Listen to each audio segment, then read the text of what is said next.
My name is Cardia Cox and I am the treasurer of the Youth Empowerment Program, and today we're here at Nygard Ski for our Nominees Retreat 2016. This is my first year in the program and so far I've accomplished a lot and I've achieved many of the things that I wanted to do. All of us here are nominees for either Student of the Year, Athlete of the Year, you name it, the Youth Empowerment Program. We have students here from the 9th grade up to the 12th grade and we're just having a really good time. Nygard Key, this place is so beautiful. I enjoy coming here all the time and it really shows our culture and our island. I was elected for Most Athletic Student of the Year as a basketball player. They try to help push us in the right direction as youths of our country. Today, so far, we've just been enjoying our time, first at Dolphin Encounters and now at Nygard Key for the nominee sessions. And today has been a really great day, getting the chance to interact with the other nominees, and it's just been a wonderful experience so far.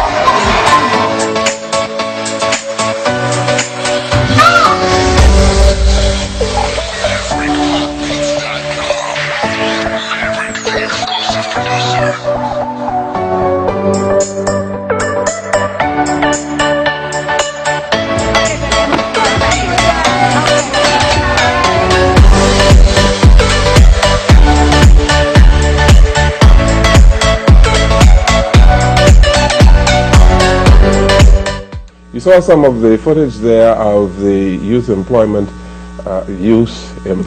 Program at Nygard Key, and it's quite interesting that you were able to get all of these activities going in a short period of time. But you also did a volleyball tournament? Yes, we did a volleyball tournament. Yeah, well, what we hosted was the 4th annual Youth Empowerment Program volleyball tournament, and over the years we normally hosted that event at Goodman's Bay Beach on the public park. This year, we decided to take it up a notch and go down to some place that were familiar with sports and activities and that really appreciated us being down there, and we hosted the volleyball tournament with the permission of Mr. Peter Nygard at Nygard Ski. And again, it was a wonderful experience to bus all of these kids from the inner city and kids who would have never had the opportunity to go behind the gates of life at Key to be able to participate, athletic kids, the kids from the C.C. Sweeting, C.R. Walker School. So they had a wonderful time having that volleyball tournament out there.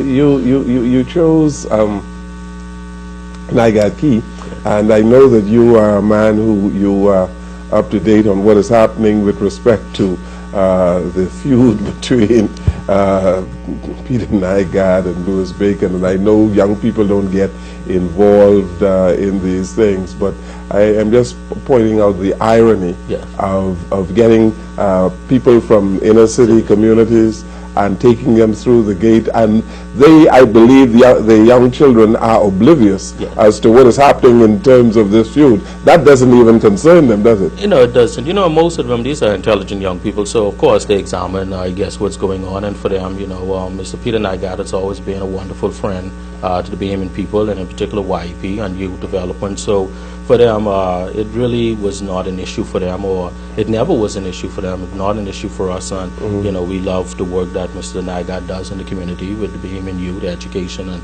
so forth. So for them, it didn't matter. Yes. The parents, it didn't face them, and we had a wonderful time. Right. And Bianca, you've done summer youth programs on an ongoing basis. I believe last summer you had hundreds of young children there working in conjunction with the Defense Force. Yes, 100 children every day, different ages. Every day? Yes, wow. came through.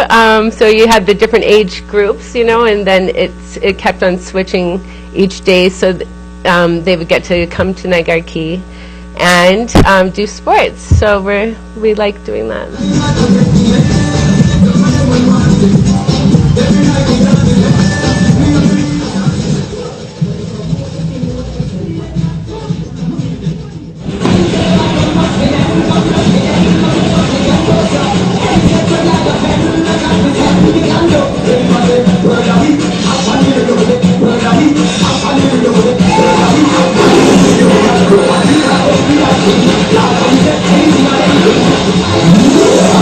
Yeah.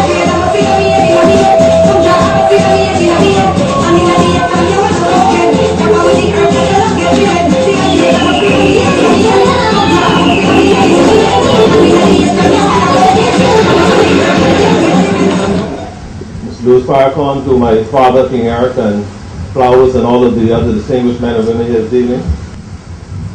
You know, there are many times when we are called upon as politicians, members of parliament, and cabinet ministers to bring remarks, to speak about individuals, to pay tribute to them. And on many occasions, we know very little about the persons of whom we speak about.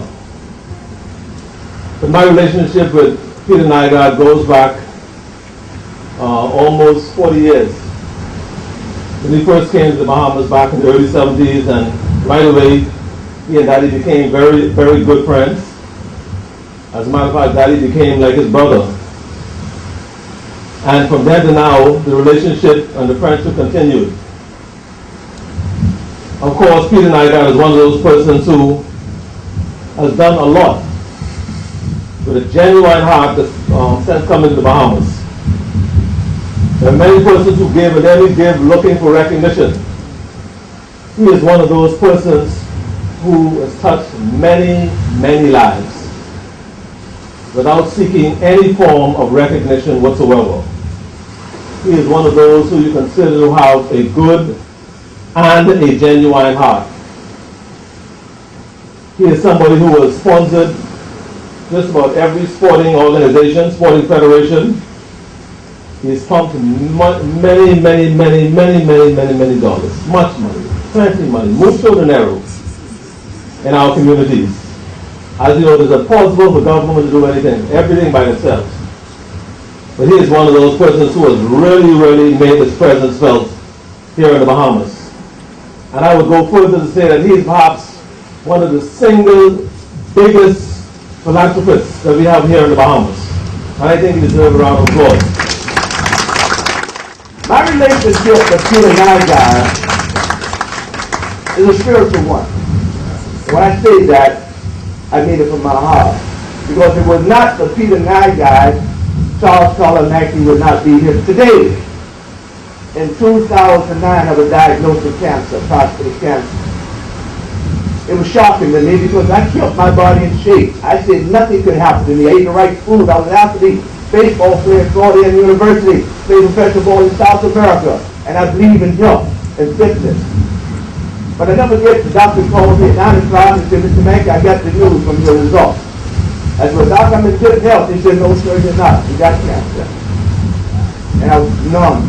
And when the doctor told me that, I was lost. I called my mother late at night and said, Mom, I have cancer. And my sister, the praying young lady that she is, prayed for me while my mother listened. And when she finished, she said, Betty, let me talk to you. She said, I know you're hurt. I said, Mom, I don't know what to do. Daddy died of cancer. I got 9 years old. What I'm going to do? She said, promise me you'll go to bed tonight and don't worry. I said, how can I not worry, Mama? She said, promise me that. I did. I got up and still worried. That Friday, I had a meeting with this gentleman, Peter Nygard. And I walked into his office. He ran to me and embraced me and said, brother, what's wrong? And I'm so shocked, I couldn't believe it. He said, what's wrong with you? I broke down and said, Peter, I got cancer. I don't know what to do. You know what he said to me? Don't worry, we will take care of that. And he did. Mayo Clinic, Peter with me and my mother, my sister, and his entourage, and found my little sister up there. For 3 days, Peter Nygard took away from all of his business around the world to be with me and my family. I always wanted a brother, and that was the brother God brought in my life. Because of that spiritual awakening that God brought this gentleman in my life, Peter is a blessed man.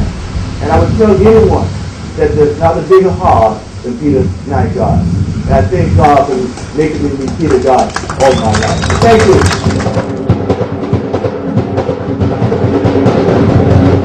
In May of this year,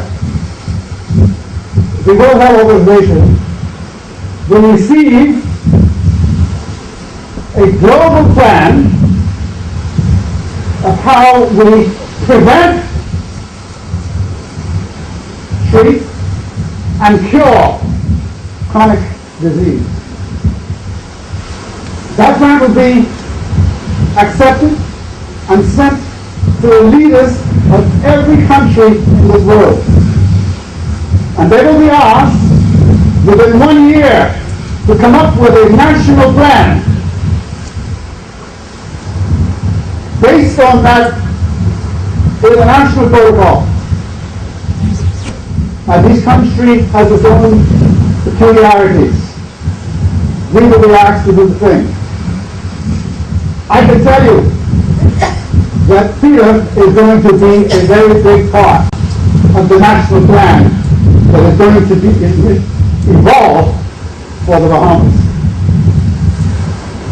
You may not know this about him,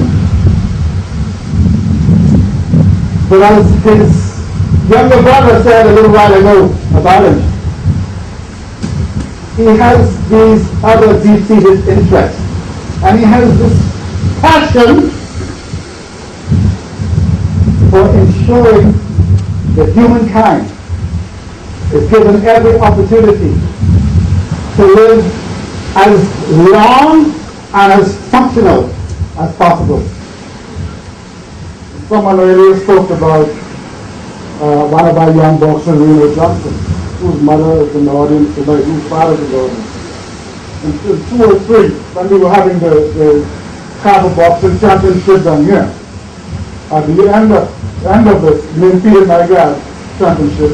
At the end of it, we ran out the last day. We were being very disgraceful for us. We ran out of money.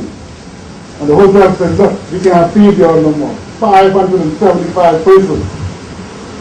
I looked around, checked some numbers. The only one came to my mind is Peter Nygard number 9677, numbers. I called Peter Nygard, I said, look here. All the athletes, everybody's leaving tomorrow. The hotel is not feeding us today. I need those athletes to come and here and you take care of them. He said, no problem. We have no money to get transportation with a bus for them down here. We hired 5 buses that day to run from the hotel here until 10 p.m. that night. Everybody eats and drink and is happy and is zesty and all the way over there. So I know the man. The man has been part of the forefront the icon landscape of this country for us for a long time. In addition to that, he gave Reno Johnson a scholarship. I mean, that's the first boxer, the first Bahamian athlete to get a full scholarship to Cuba to train. Mr. Nygard has done so much for sports in this country. And 2008 again, like I said, I came fourth in Beijing. And when he came to Nygard Key, you know, Mr. Nygard was presenting everyone with their checks and saying, this is for a job well done. I was fourth in the Olympic Games because of a guy who drove across the line and beat me out. But Mr. Nygard once again said to himself, you know, Chris, come here for a second. You know, he pulled me on the side and he said, hey, I'm going to reward you because I felt as though you won that bronze medal. I'm only here this evening, truly, because of Peter Nygard.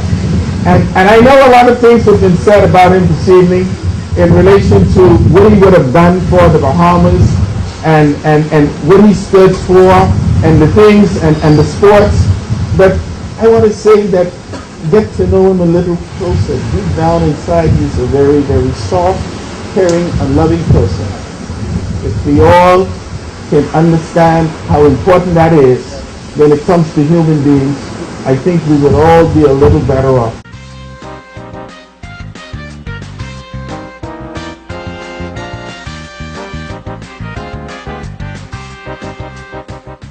You've just seen some clips of various shows that we have done over the last several months with Bianca Nygard. Let's take this break on our program, and when we return, we are going to ask Bianca about some of the things that we are going to do in this new year.